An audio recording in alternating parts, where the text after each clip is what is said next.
¿Cómo puedo mejorar la calidad de mi incorporación? Ay, una de las preguntas que me hicieron por TikTok.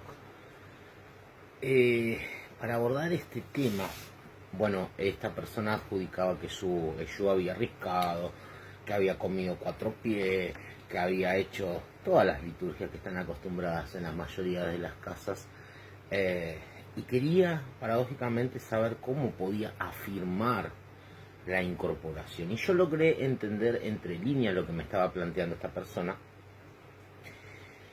Y lo que le pasa a esta persona es lo que le pasa a muchos, no voy a generalizar, pero a mucha gente. Y tenemos que entender algo muy puntual.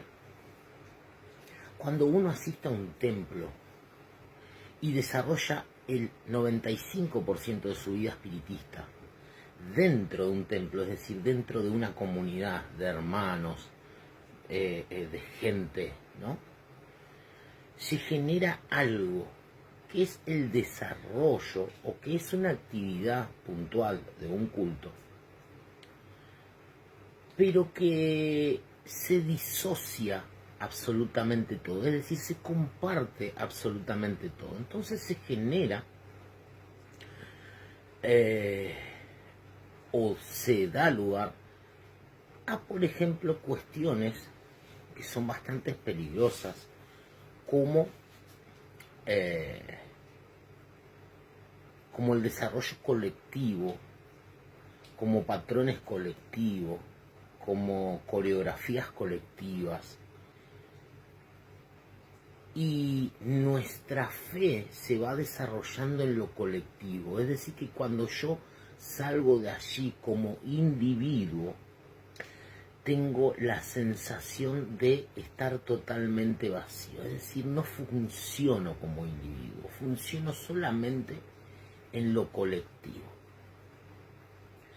Decía, esta situación es bastante peligrosa porque si no se tiene un desarrollo individual y luego potenciarlo en lo colectivo, lo que está sucediendo y nos ponemos en riesgo o a merced de actitudes mentales propias del individuo, como es, por ejemplo, la mímesis, la imitación, la creatividad o creación, la actuación, decías, ¿no? Que genera nuestra propia mente para reemplazar una actividad real espiritista. Ustedes observen, es inviable que, por ejemplo, todas las pompalliras o las pombolliras, como se dice, lleguen de la misma forma.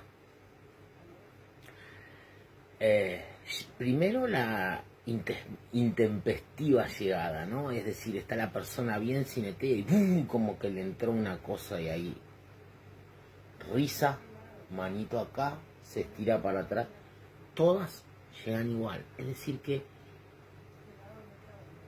esa misma situación, si la analizamos, desprecia, por ejemplo, la particularidad, muy característica por cierto, de que todos los seres humanos son diferentes y de que toda experiencia, todo suceso lo vivimos de una forma diferente.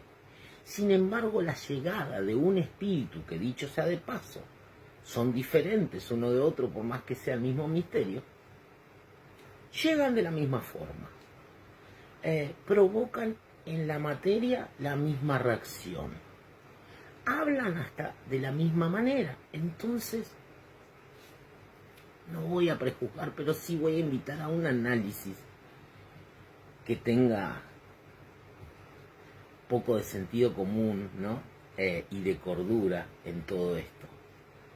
Nos damos cuenta que en ese barullo, que en ese aturdimiento colectivo, lo que estamos haciendo es darle lugar a que nuestra materia comience a crear o comience a actuar o comience a formar un arquetipo de algo, y entonces allí descansamos todas nuestras dudas, Bueno, yo sé cómo llega mi Padilla, yo sé cómo hace, yo tengo ya armado en mi cabeza cómo habla, cómo se maneja, cómo se ríe, hasta su estado de ánimo. Todo eso tengo construido, porque así funciona la mente, porque así funciona. Es decir, vos de estar tanto tiempo con alguien, tu mente ya saca una estructura de ese alguien. Entonces vos, por más que no lo consultes, vos sabés si a ese alguien le agrada tal situación, no le agrada tal situación, hasta qué opinaría si estuviera presente. Bueno, lo mismo funciona con los espíritus cuando lo interpretamos y lo creamos en nuestra mente, ¿sí? De ahí también viene esa cuestión de no podés tener 3 o 4 yu o pasar tantas entidades. Claro, porque eso amerita que seas un gran actor. Ahora, cuando el suceso es real, se puede, tranquilamente se puede, porque esa es casi el fundamento de la esencia del espiritismo. El espiritista no siempre pasaba a un espíritu durante 50 años, es decir, se sentaban en la mesa y el espíritu que llegaba, que bajaba, sea de un familiar o de lo que sea, quería dar un mensaje, se canalizaba y llegaba. Es decir, sucesos reales.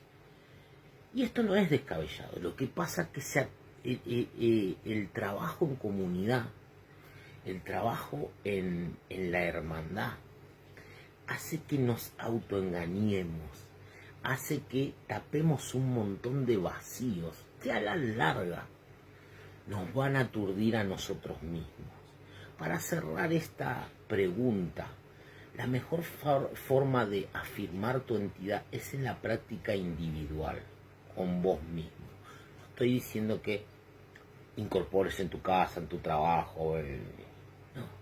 Estoy hablando de la comunión, del autoconocimiento, del saber si tu entidad puede llegar tranquilamente estando vos solo en tu habitación o en un lugar de comunión donde sea pertinente y donde esa entidad te puede visitar, puede llegar. Y no sencillamente vos andar de civil por todos lados, y una vez que entras en comunidad dentro de cierto clima o de cierta ecología, entonces ya te predispones para que llegue tu entidad, la cual ya sabes cómo habla, cómo llega, ¿no? Digo, tu entidad siempre necesariamente va a llegar igual, siempre va a provocar tus mismas reacciones, siempre va a generar absolutamente todo lo mismo. Bueno, ahí ya tenés la respuesta, ahí ya tenés la respuesta de,